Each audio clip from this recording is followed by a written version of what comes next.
Boa noite a todos. Que a paz do nosso Mestre Jesus faça presente em nossos pensares, em nossos corações.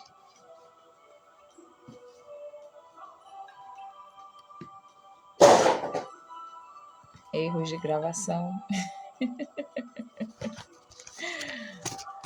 Todos estão me escutando direitinho.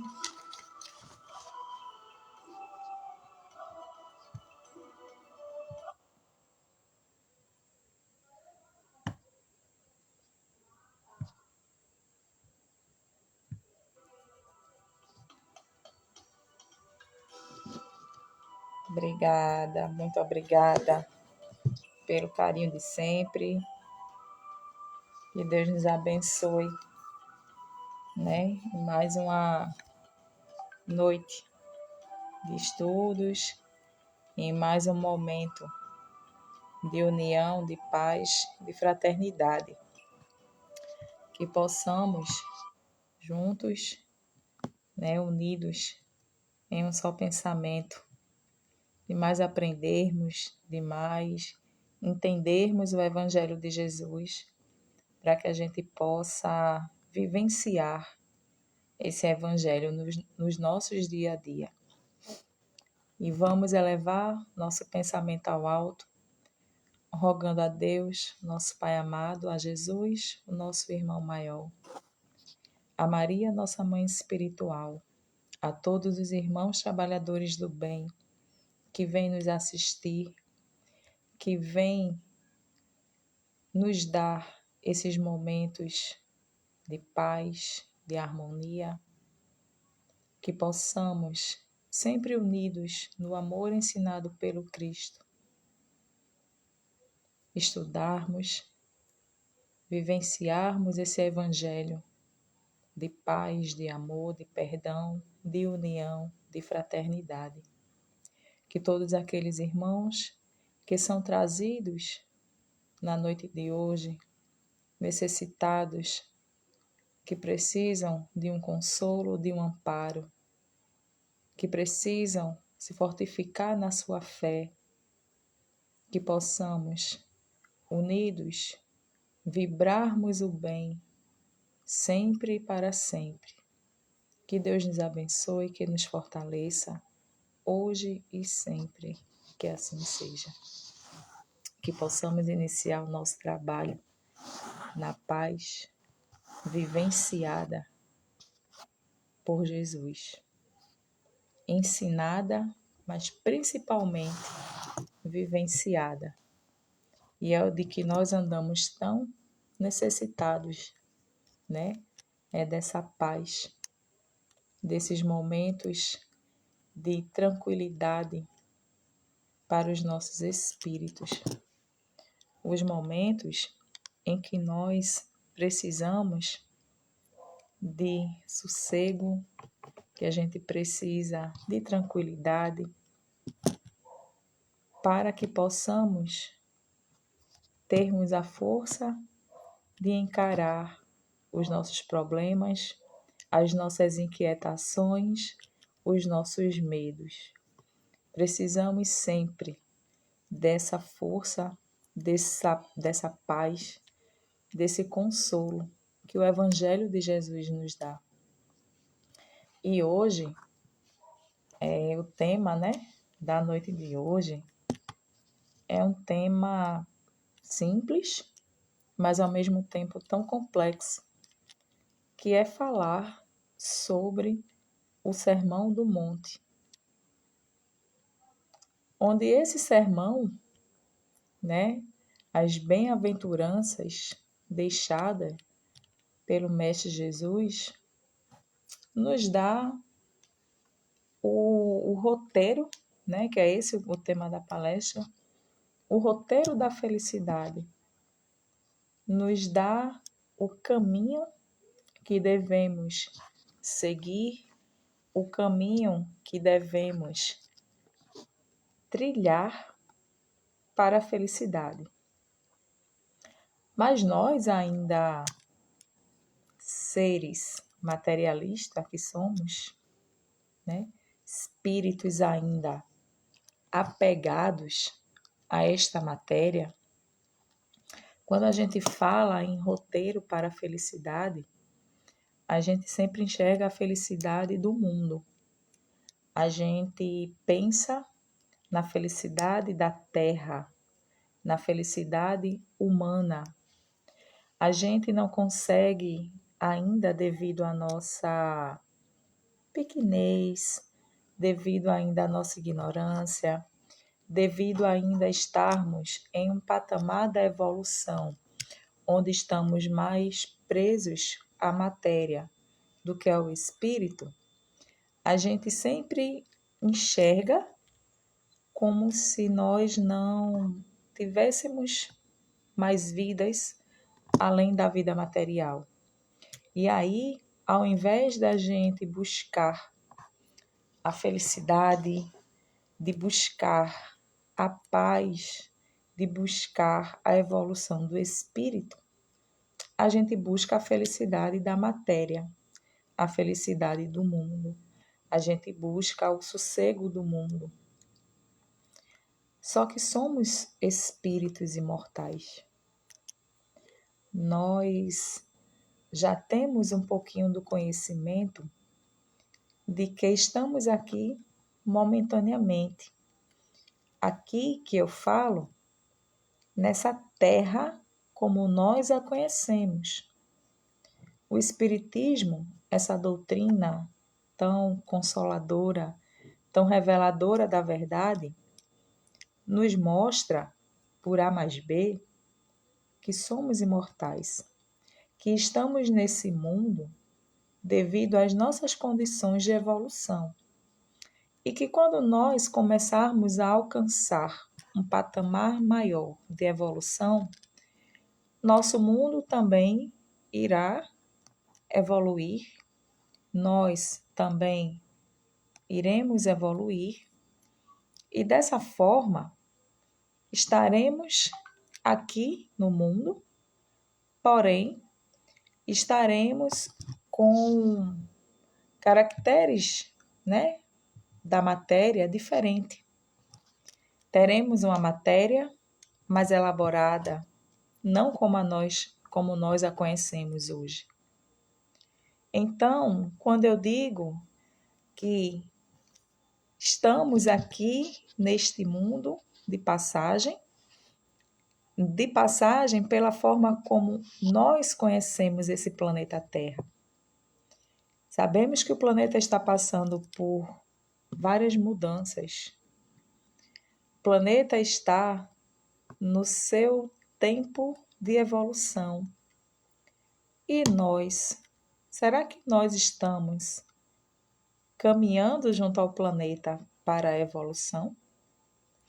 Vivemos em um planeta, conforme o Espiritismo nos mostra, de provas e de expiações, onde há a predominância ainda das paixões, dos vícios humanos, onde o apego, né, é muito maior, muito frequente. E esse mundo está a passar por transformações para chegar a um mundo de regeneração. E que nós, espíritos hoje, ainda ignorantes, né, vamos dizer assim, da plenitude do Evangelho, nós ainda não temos noção da plenitude do Evangelho de Jesus.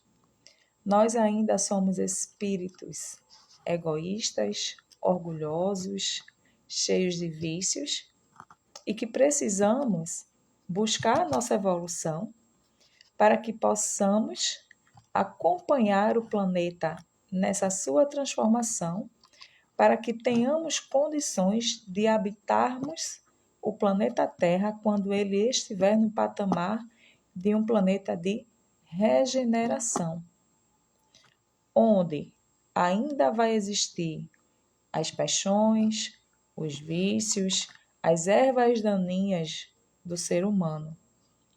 Porém, nós já estaremos com uma consciência mais avançada de que necessitamos, né, evoluir. Então, ao invés de imperar as paixões, vão começar a sobrepor aqueles sentimentos divinos dentro de nós.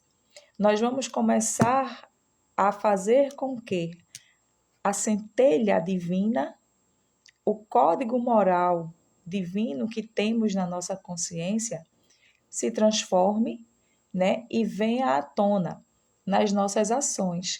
Ações essas onde nós iremos ter mais indulgência com o nosso próximo, iremos olhar o nosso próximo com mais amor, com mais carinho, iremos buscar perdoar mais do que sermos perdoados, porque nós ainda vivemos esse ciclo de buscar o perdão para nós, mas a gente não dá o nosso perdão ao próximo. Então, tudo isso faz parte do nosso processo de evolução, faz parte do caminho que precisamos trilhar para alcançar essa felicidade divina, essa felicidade plena, e não a felicidade do mundo. E Jesus, quando aqui esteve, que nos deixou esse roteiro para essa felicidade, né, que a gente chama das bem-aventuranças, Jesus, quando declamou esse poema divino, né, a gente, quando começa a estudar cada uma dessas bem-aventuranças, quando a gente começa a refletir sobre cada uma delas nas nossas vidas e como nós a transformamos na nossa vida e na vida do nosso próximo, a gente vê que as bem-aventuranças, elas seguem uma escada, mas não é uma escada de descida, é uma escada de subida, é a escada da nossa evolução. Por isso que as bem-aventuranças são um roteiro para a nossa felicidade. Porque a cada degrau que a gente sobe, cada conhecimento que a gente adquire, a cada vivência plena dessas bem-aventuranças, a gente está conseguindo evoluir para a nossa felicidade. E quando a gente fala bem-aventurança, o que é uma bem-aventurança? Então, bem-aventurança significa a suprema felicidade. Só é alcançável pelos santos e justos no céu. Bem-aventurança é estarmos junto a Deus, é a glória. Então, quando Jesus diz para nós, bem-aventurados, Jesus está a nos chamar, né? A nos puxar para a felicidade suprema, para a felicidade que Ele já vivencia, que Ele veio ensinar.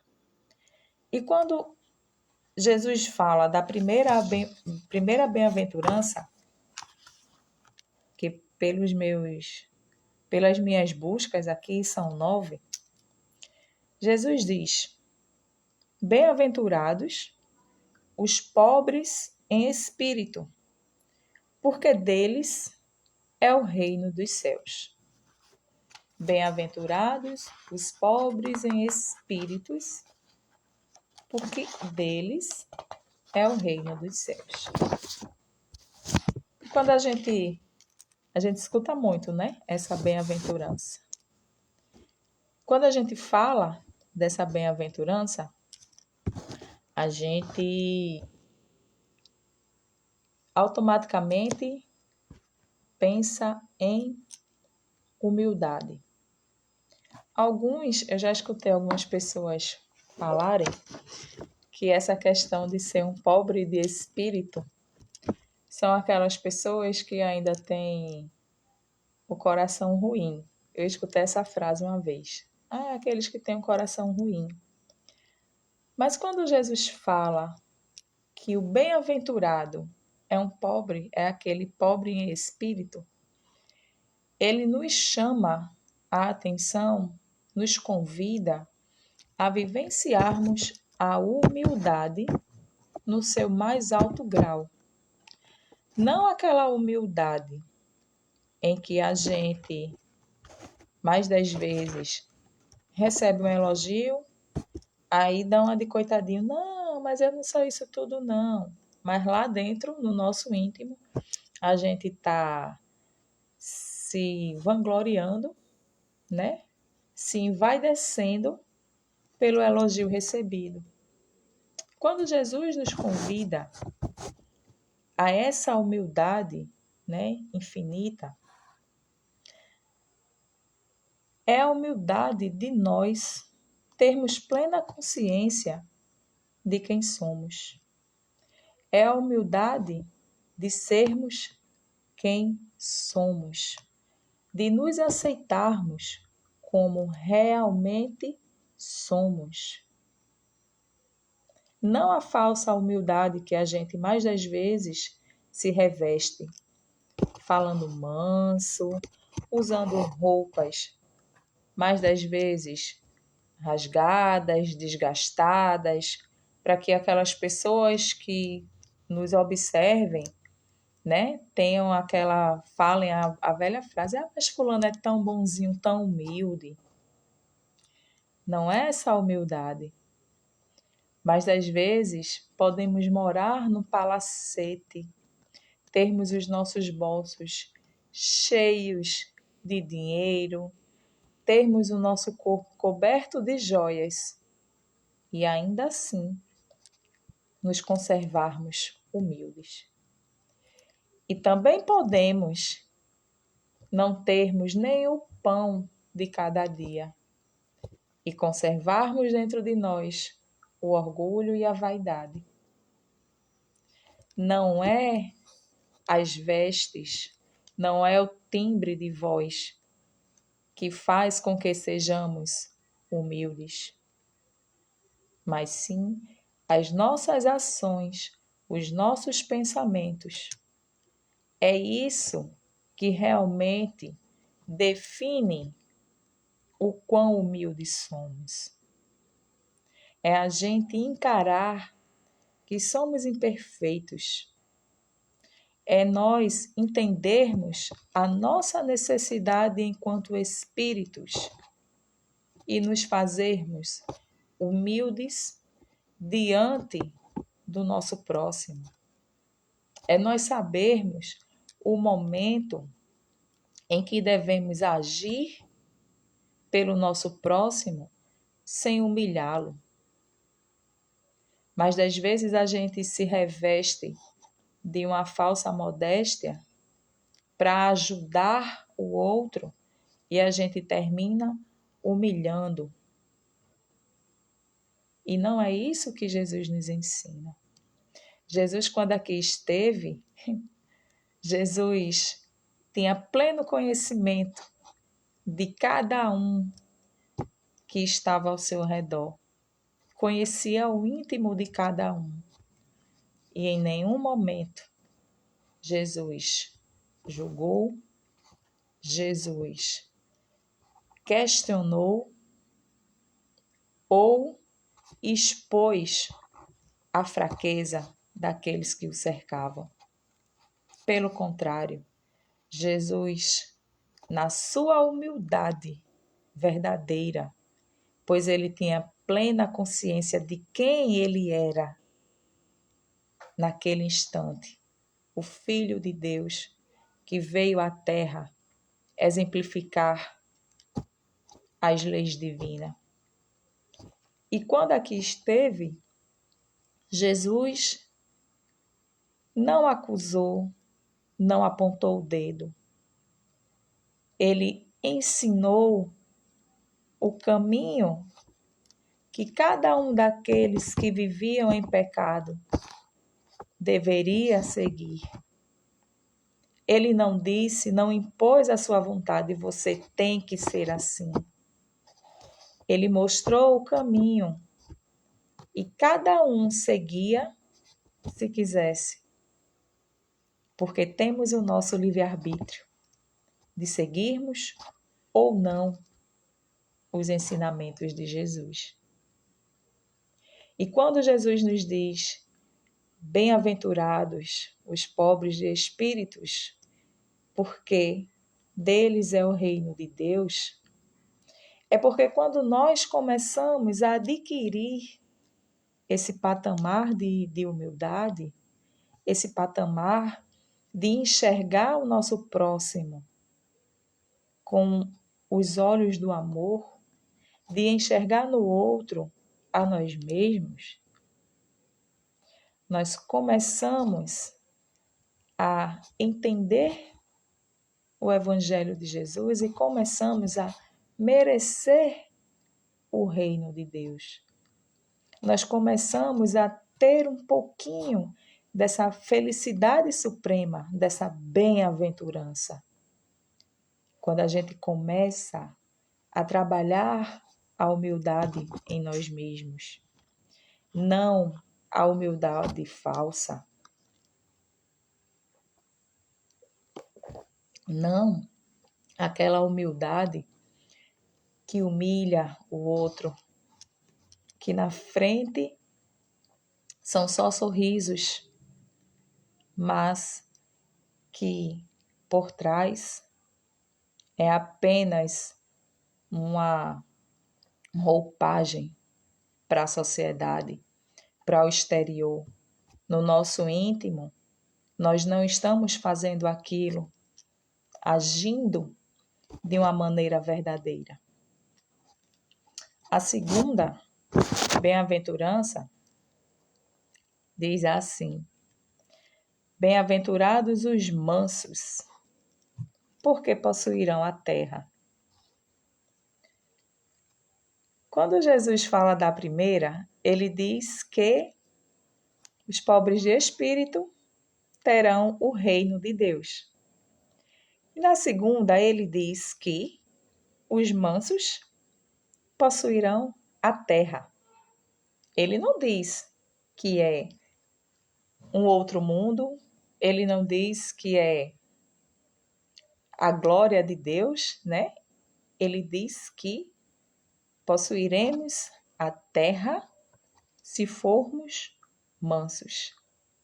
E a terra que nós conhecemos é o nosso planeta. É a terra, o material. Será que Jesus estava tão, como é que a gente diz, discrepante com o seu linguajar?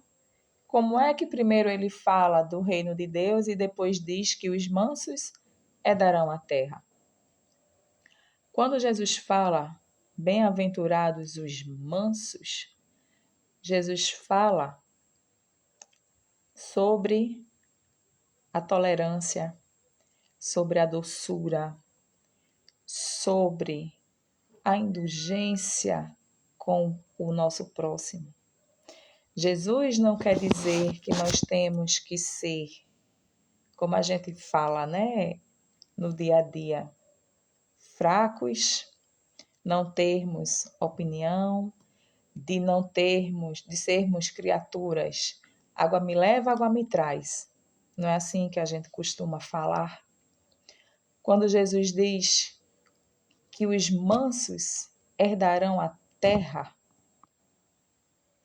é porque quando nós usamos da tolerância, do amor, da doçura nas nossas ações, nas nossas falas, nas nossas atitudes com o próximo, nós começamos a herdar a terra porque a gente começa uma rede de amor aqui no plano terra.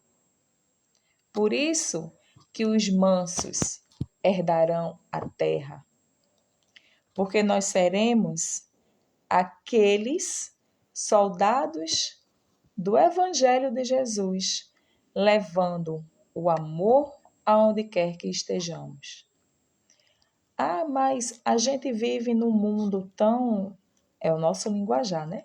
A gente vive num mundo tão cão, tão difícil, que se nós não formos, de certa forma, violentos, que não é nem violência a palavra correta, é que se nós não formos, de certa forma, determinados, rígidos, a gente não consegue, né, ir adiante em nada.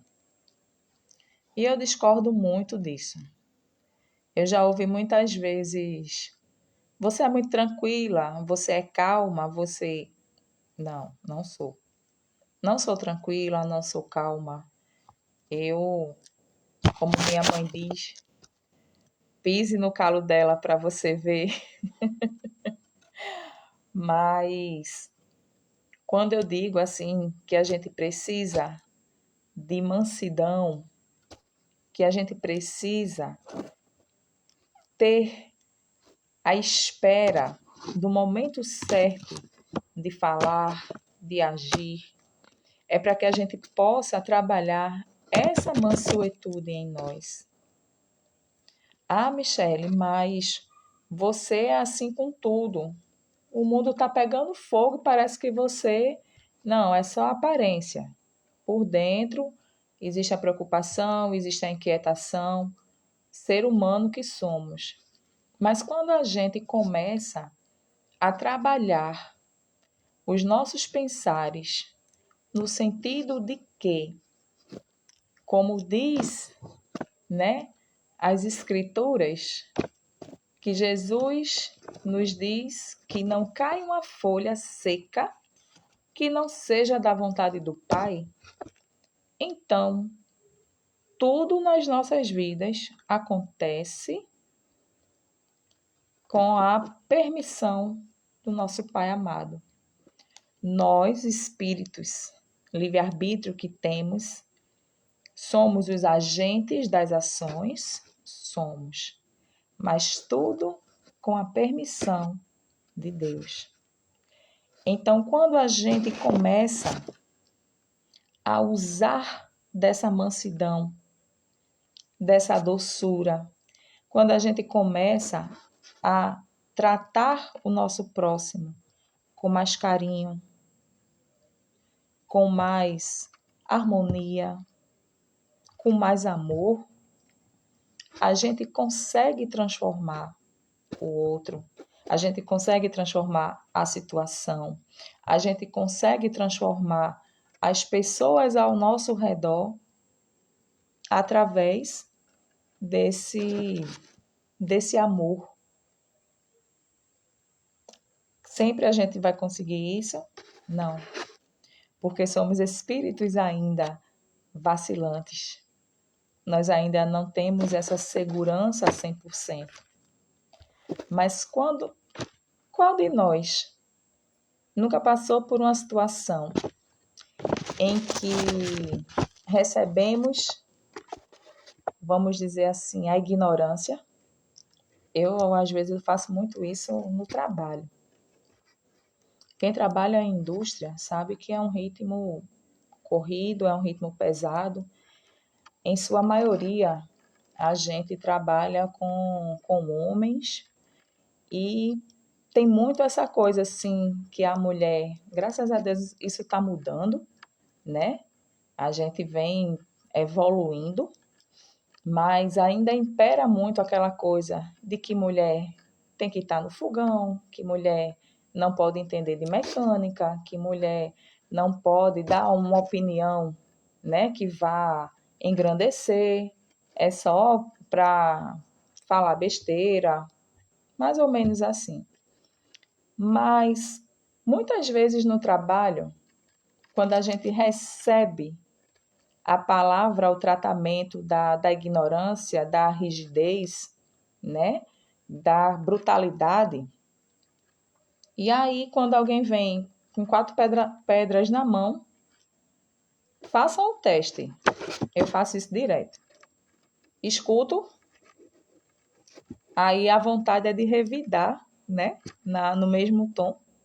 Eu acho que eu já falei aqui em outras oportunidades que, graças a Deus, que eu conheci o Evangelho. E aí, toda vez que eu penso em revidar, eu me lembro do Evangelho e sossego o coração. Às vezes eu consigo, às vezes não. Mas é esse o caminho para a gente conseguir modificar de vez. E aí, quando a pessoa vem com a ignorância e a gente devolve com a mansidão, com a doçura, não, eu entendi. Mas se a gente fizer assim, assim, o que é que você acha? A gente devolve para a pessoa a nossa paz, a nossa calma, a nossa doçura. E aí, às vezes, a pessoa chega, olha assim, aí percebe que cometeu o erro, né, de ter tratado você com a brutalidade. Então, quando nós utilizamos dessa mansidão, a gente herda a terra, porque a gente consegue ter a união entre os seres da terra, os seres humanos. E a gente vai tendo essa bem-aventurança. Começamos com a humildade. A gente já tem noção que a gente não precisa usar de orgulho, de vaidade. E aí a gente começa a termos a noção de que, se formos mansos, a gente vai conseguir, né, a convivência com os nossos irmãos, de forma que a terra será nossa. E aí Jesus passa para a próxima bem-aventurança, quando diz que bem-aventurados os que choram, porque serão consolados. Eu acho que essa é a bem-aventurança que a gente mais usa, que a gente mais fala, que a gente mais convive, e é uma das mais belas também. Eu, particularmente, eu amo essa bem-aventurança. Bem-aventurados os que choram, porque serão consolados. E quando aí fala de choro, a pessoa chora. Porque a gente se emociona muito. Vivemos em momentos em que a gente sofre por dores físicas, a gente sofre por dores morais, a gente sofre por inquietações, a gente sofre por situações materiais, por situações psicológicas, e nesse patamar, a gente às vezes está num grau de sensibilidade que a gente chora e às vezes não sabe por que chora. E quando Jesus diz que bem-aventurados os que choram, porque serão consolados, é justamente aquele choro em que precisamos passar para alcançar nossa evolução. Quando a gente chora na certeza do consolo, é o consolo divino de que cada dor, de que cada mágoa, de que cada tribulação que a gente passa, nós iremos ser consolados. Consolados pela fé, consolados pelo amor, consolados pelo perdão divino, pela misericórdia desse Pai tão bondoso, tão amoroso, que não nos abandona. Deus está sempre a nos ver, a nos ouvir, mas das vezes a gente chora no desespero das nossas dores, a gente chora calados, a gente chora escondido, a gente chora na frente dos outros, sim. A gente chora por um erro cometido, a gente chora por uma bênção alcançada e a gente chora na certeza de que tudo vai passar. Quando Jesus diz que bem-aventurados os que choram, porque serão consolados, é quando nós choramos sem desacreditar de Deus, sem blasfemar contra Deus, sem questionar a Deus o motivo das nossas dores. Porque quando a gente sofre, quando a gente chora, a gente questiona. Mas, meu Deus, por que eu estou a passar por isso? Por que tanto sofrimento? A gente não chora dizendo, Senhor, obrigada pela lição. Está difícil, mas tu vai me dar a força de superar. Que as minhas lágrimas vertidas aqui e agora, nesse momento de sofrimento, sirvam para que no amanhã eu possa me reerguer, eu possa levantar a cabeça e seguir adiante dentro dos teus preceitos. A gente não chora desse jeito. A gente não chora agradecendo. A gente chora questionando. Mas quando Jesus diz que seremos consolados pelo nosso choro, é porque iremos alcançar o patamar de chorarmos agradecendo a Deus pela oportunidade do aprendizado. E assim seremos bem-aventurados por esse choro. Então vejamos o quanto Jesus vai fazendo com que o nosso espírito cresça através da bem-aventurança. E são coisas que, se nós pensarmos, refletirmos um pouquinho mais, a gente consegue fazer isso no nosso dia a dia. Não é fácil, não.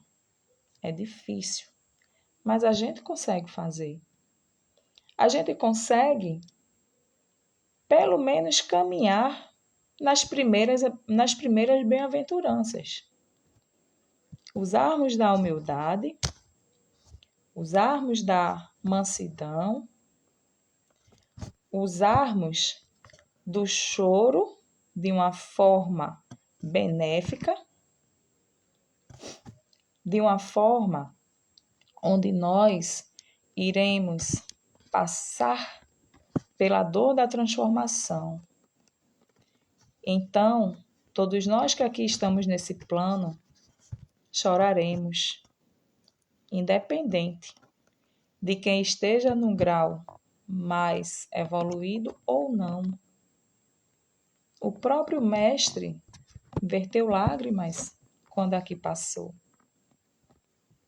demonstrando para nós como se passa por sofrimentos. E a gente enxerga, mas às vezes a gente sequer para pensar em tudo que o mestre passou, em todos os ensinamentos que o mestre nos deu. Mas Jesus aqui esteve, nos presenteando com as suas ações, nos presenteando com o seu amor, nos mostrando como fazer. Então, Jesus continua. O tempo passa que a gente nem sente. Jesus continua o Sermão do Monte dizendo: bem-aventurados os que têm fome e sede de justiça, porque serão saciados. Os que têm fome e sede de justiça serão saciados. Jesus, quando fala dessa bem-aventurança, ele usa os nossos dois principais instintos de sobrevivência: fome e sede. Quando nós estávamos lá no período pré-histórico, vivenciamos isso. Qual era a nossa atividade maior? buscar o alimento, buscar a saciedade para o corpo físico. Quando nós estamos em situações perigosas, né, vamos dizer assim, situações extremas, qual é a primeira coisa que a gente pensa? Em saciar a fome e a sede. E quando Jesus diz, bem-aventurados os que têm fome e sede de justiça, porque serão saciados, em alguns estudos, essa palavra justiça, ela é traduzida por justeza, se eu não me engano. Acho que é justeza. Que vem de ajustamento. O que é que Jesus quer dizer com isso? Que quando nós temos fome e sede de ajustamento com a lei de Deus, seremos o quê? Saciados. É quando a gente começa a entender essa escada das bem-aventuranças. A gente começa pela humildade, vem para a mansidão, passa pelo sofrimento, que é o choro, e quando a gente começa a entender a necessidade desse ajustamento com as leis de Deus, quando a gente começa a buscar a nossa sede, a nossa fome dessa justeza divina, né? De buscarmos, nos ajustarmos às leis divinas para sermos um só, assim como Cristo nos disse que Ele e o Pai eram um, enquanto que nós nos afastamos dessa união, quando a gente começa a buscar essa união com o Deus, com o Pai Supremo que temos, nós seremos o quê? Saciados. Nós seremos, né, como Jesus ofertou a sua água à mulher samaritana, quando ele diz que se ela bebesse da água que ele lhe ofertasse, ela jamais voltaria a ter sede. É o que ele diz nessa bem-aventurança. Que quando nós temos a fome e a sede da busca dessa união com o divino, seremos saciados de verdade. Os nossos espíritos jamais ficarão inquietos, ficarão inseguros, porque mais das vezes é isso que faz com que a gente fraqueje na nossa fé. Nós nos sentimos inseguros porque a gente muitas vezes só confia naquilo que a gente toca, naquilo que a gente enxerga. E a fé vai além dos sentidos materiais. A fé é algo que é nosso, em realmente acreditarmos de que vai acontecer uma mudança, né? De verdade, mesmo que a gente não enxergue qual a saída. Então, quando Jesus nos dá essa bem-aventurança, né, de irmos adiante, de buscarmos saciar a nossa fome, a nossa sede desse ajustamento, nós seremos dignos dessa felicidade suprema, dessa bem-aventurança. A quinta bem-aventurança, Jesus diz: bem-aventurados os misericordiosos, porque alcançarão a misericórdia. A gente passou pela humildade, pela mansidão, a gente passou pelo consolo dos nossos sofrimentos, a gente buscou saciar a nossa fome e a nossa sede de ajustamento com as leis divinas. E o próximo passo é a misericórdia para com o próximo, para conosco. Quando Jesus diz para sermos misericordiosos, porque assim alcançaremos a misericórdia, é justamente a gente buscar olhar para o outro e para nós mesmos com mais amor, com mais indulgência, com mais perdão.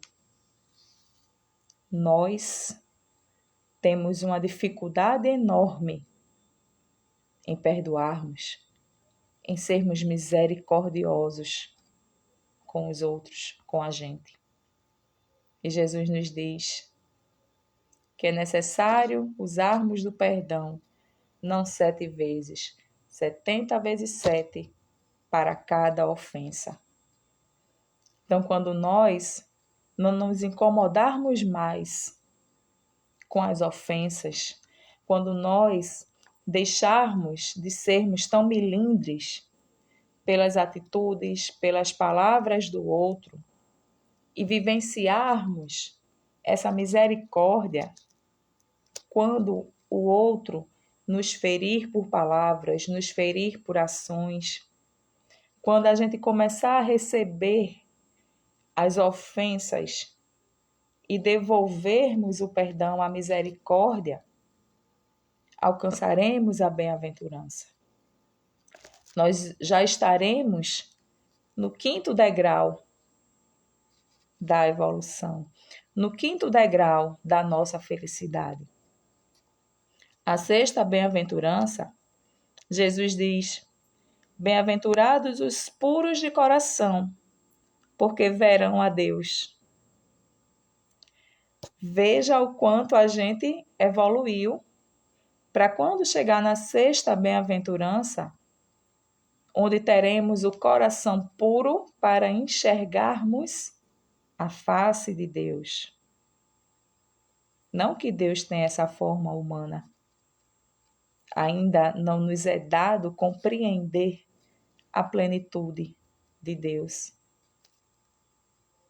Mas, quando nós passamos por todos esses estágios e conservamos os nossos corações puros, longe do orgulho, do egoísmo, da vaidade, longe das vicissitudes do mundo, nós teremos o privilégio de sermos bem-aventurados para enxergarmos a Deus.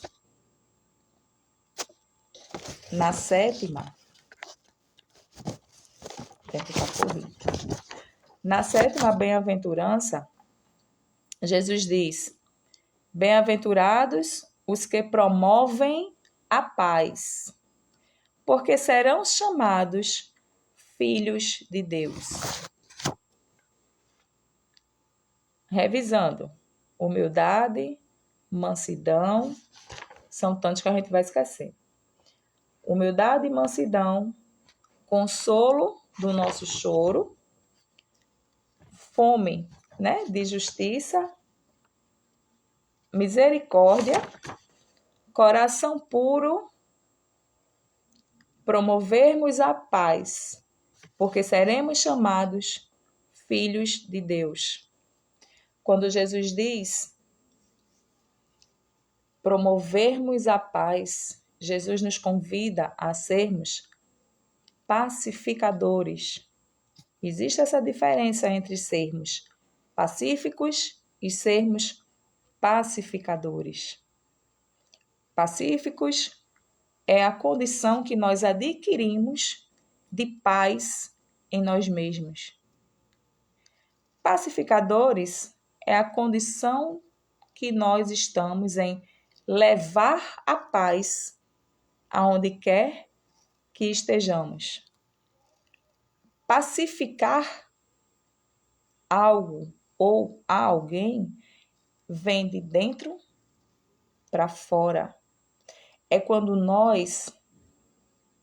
temos a oportunidade de apaziguar os ânimos, quando temos a oportunidade de dar uma palavra para levar a paz aos outros, seremos aqui os que vão promover a paz entre os homens.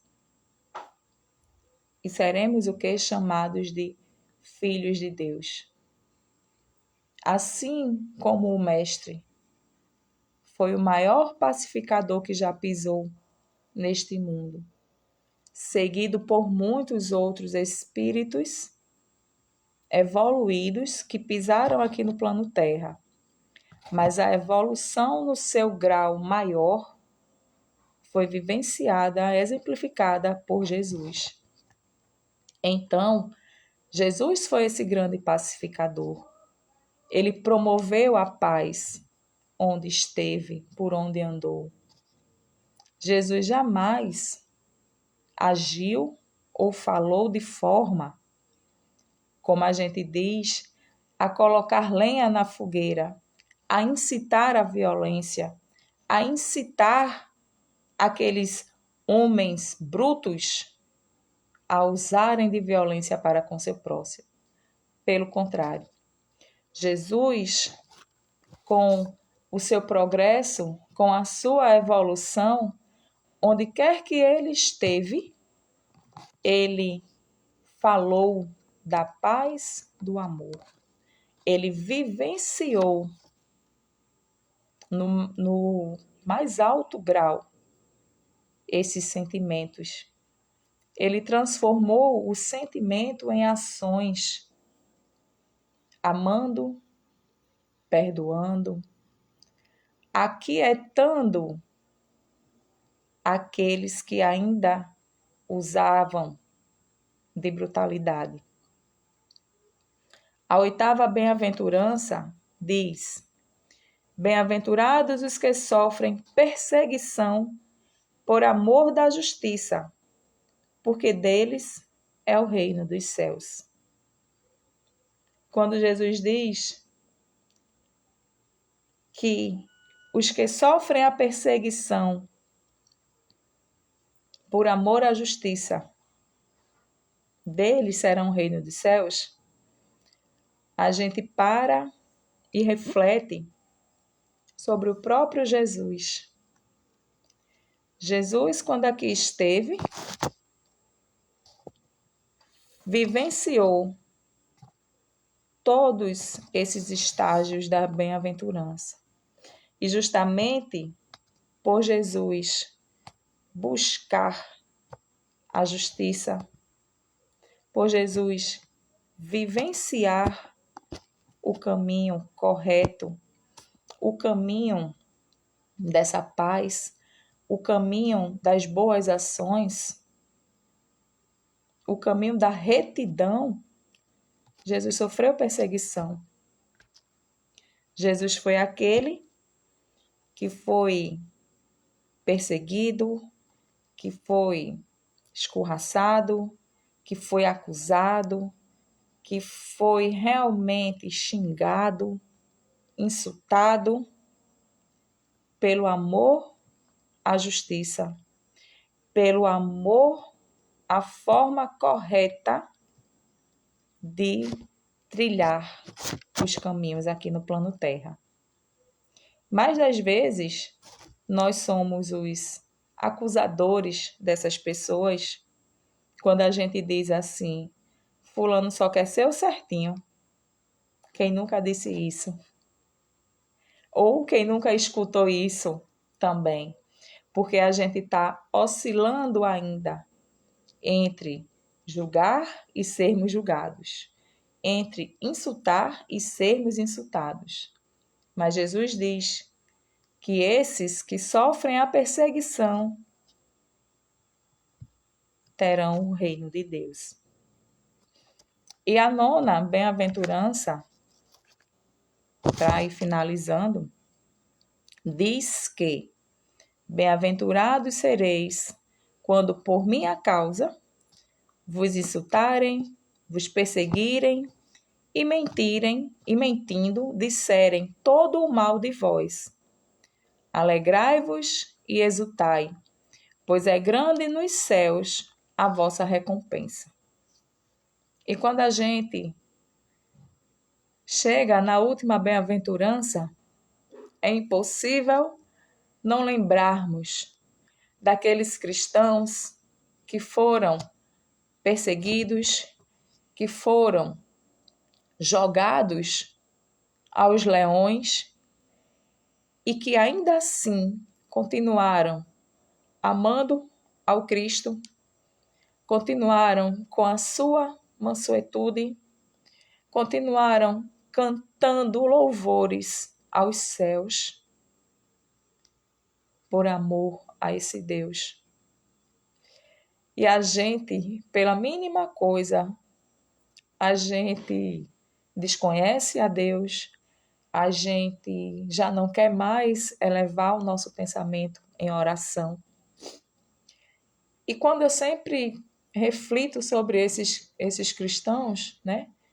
Eu sempre fico assim, meu Deus, eu não sei o que eu faria. Eu acho que eu nunca teria essa condição de saber que eu fui jogada ali a uma fera e continuar cantando louvores, orando, né, a Deus, agradecendo pelaquela oportunidade, é de um estágio de evolução tão grande que eu não consigo mensurar esse tipo de situação. Quando a gente lê, né, há 2000 anos, 50 anos depois, que você vê o quanto aquele povo foi perseguido e ainda assim continuou amando, continuou orando a esse Deus, dando glórias a esse Deus, que a gente, meu Deus, o quão pequenos somos, o quanto ainda temos a aprender. Busquemos esse roteiro da felicidade que é as bem-aventuranças. Busquemos alcançar esse patamar desses verdadeiros cristãos que souberam passar pelas dores, passar por cada degrau desse da bem-aventurança e chegaram nesse patamar de serem perseguidos, de serem insultados pela causa, pelo amor a Jesus e que alcançaram a recompensa nos céus, porque é lá que todos nós um dia nos encontraremos. É lá que viveremos essa felicidade prometida pelo Mestre Jesus. É a felicidade íntima, felicidade de cada um de nós, construída por cada um. Não vai ser a B, C ou D que vai construir a minha felicidade. Somente eu mesma, somente cada um que está aí atrás dessa telinha me escutando, cada um é quem vai conseguir construir a sua felicidade real, a felicidade duradoura, aquela que nenhuma traça corrói, que ninguém destrói e que vai sempre, sempre, sempre estar conosco pela eternidade. Que Deus nos abençoe, que nos fortaleça, que tenhamos sempre a força, a fé, a coragem de renovarmos a nós mesmos, de com os nossos próprios esforços, seguirmos o Evangelho de Jesus.